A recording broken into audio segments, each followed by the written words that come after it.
What's up everybody, my name is Kata and welcome to the fourth part of our tutorial done by Toka and me. In this episode we're gonna start where we left off in episode 2. I'm gonna show you how to do the first fight and we're gonna check out the first 2 zips. Alright, so in this fight we need to retrieve 3 sands, so I'm gonna be killing 3 enemies. Right at the start I'm also gonna be switching to landscape view, otherwise sand retrieving animation would be slowed down. Fastest way to kill these red enemies and these little enemies is to jump over them and then sword slash and press dagger to retrieve the sand like this. So when I kill the first guy, kill the second guy. And then I want to kill the big red guy because his reach is actually bigger and he can fuck up your zips. Alright, then you want to run to the doors. Stop. And then you use the mouse wheel to get this kind of a zip. Like that. I loaded the save that's after the fight, so I can actually explain this. So let's just pretend these are the doors that we'd normally zip through. You cannot use any action zip in this area simply because the auto-aim system of the game would target the enemies and we wouldn't be able to aim correctly. That's why we actually need to zip the stepping animation. That means doing a lot of steps, so not only you zip the steps, but you get the zip itself.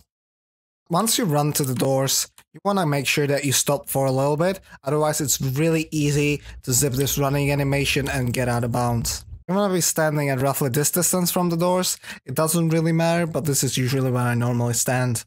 Then just copy the way I scroll for the zip, and make sure you try it out a couple of times and you'll figure out the rhythm for it eventually.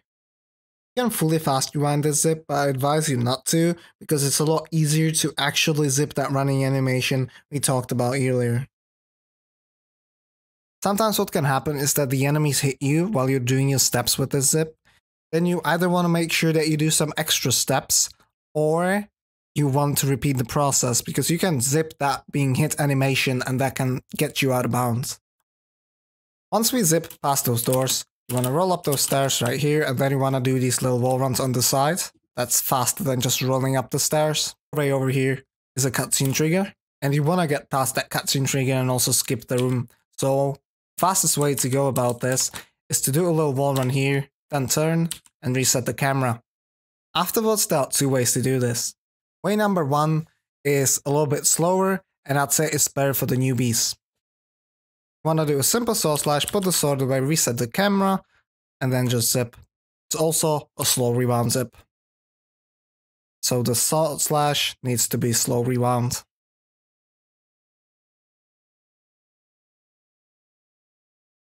Now the faster method is to actually use a fast rewound. Roll.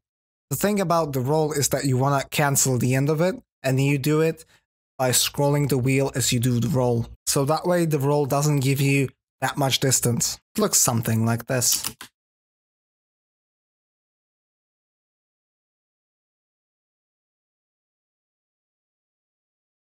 Now we do not zip anywhere further because the loading trigger for the next area is here. So no matter which method you use, whether it's a sword slash or a roll, you want to backtrack to around this area to hit a loading trigger.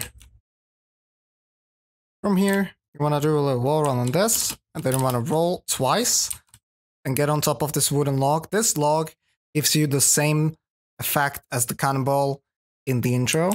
So you want to use that, and then just turn to the side and jump on those poles.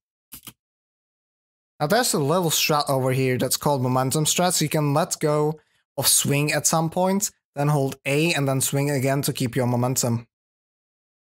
Don't worry about this too much because it saves little to no time and it's more like a style points kind of habit strat.